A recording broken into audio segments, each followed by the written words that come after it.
So friends, PTSD and trauma is a very alarming thing. Now this could happen to someone who has already served in military and who is a veteran, or this could happen to any assault victim as well. So now comes the question that how to see that in the astrological chart. So guys, generally the water signs tend to remain very prone for that, which are the Cancer, Scorpio and the Pisces. And let's say for example, if your ascendant lord is making any connection with the 8th house, 8th house is the actual house of the psychological trauma and the mental anguish. 12th house is the house of the subconscious fear.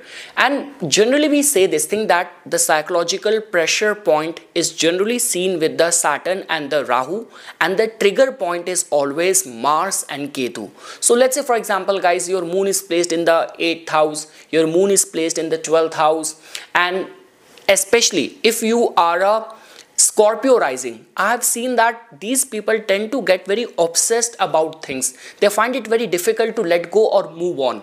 And in certain cases, this can also take the shape or form of the vengeance as well. It can also make someone very vindictive. Same is the case, the Cancer people could become very timid.